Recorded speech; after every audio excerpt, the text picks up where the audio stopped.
In the newest edition of Small Town Canada Spotlight, we'll be digging into the history of pirates in Hall's Harbour, Nova Scotia. Hall's Harbour has quite a fascinating past, marked by pirates pillaging the surrounding community on numerous occasions. Hall's Harbour was named after Samuel Hall, a privateer during the American Revolution who used the cove and the surrounding Bay of Fundy to raid settlements in the Annapolis Valley.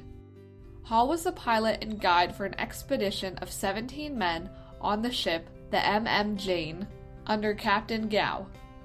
The crew made several expeditions into the valley, taking cattle and robbing houses and stores along the way. Previously, the Mi'kmaq had helped pirates, but on this occasion, they warned the settlers of Hall's arrival. In 1779, Hall and his men were forced to flee and abandon their ship in the harbor by the pursuing militia. Hall was separated from the others, but managed to find his way back to the revolutionary colonies.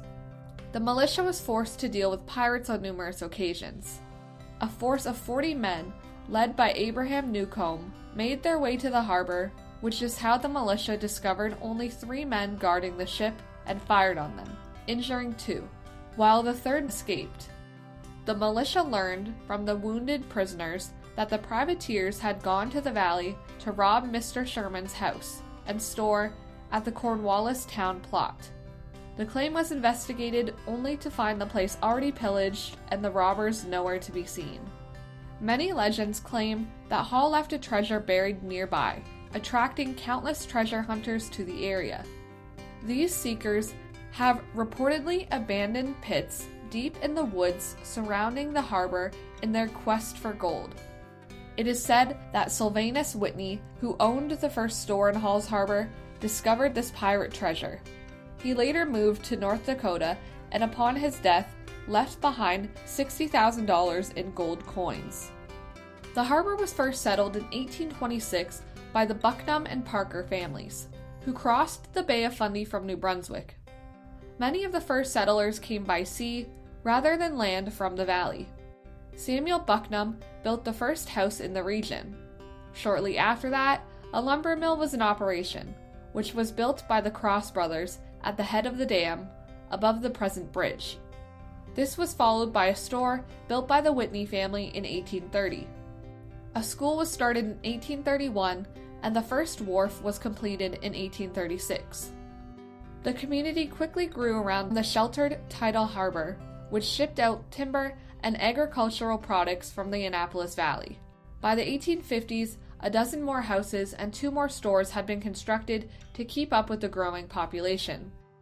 The first vessel was built at the harbor in 1835, a 5-ton ship named Dove, while the biggest one was the bark Jenny Berthoud, built in 1864. The harbor became known as a fishing port and small shipping center for coastal schooners and small steamers. The first lighthouse was built about 1880, but was replaced in 1911 by a 29-foot-tall version built by Captain Dewis. The Canadian federal government took over operation of the wharves in the early 1900s. Growth in the village slowed in the 1870s as timber reserves were depleted, ending the lumber trade, and as the arrival of the Windsor and Annapolis Railway diverted agricultural shipments. Shipbuilding also declined due to a lack of timber and the introduction of steamships. The Mi'kmaq remained in the area as late as the 1920s. They would camp near Cove Road during the summer in an area once known as the Indian Reserve. They would use the harbor for fishing before settlers arrived. Today, Hall's Harbour flourishes as a tourist destination known for its stunning displays of the Bay of Fundy's dramatic tidal changes. The harbor is home to a popular seafood restaurant, several shops, and numerous artist studios, all set in a location that was once a pirate's paradise.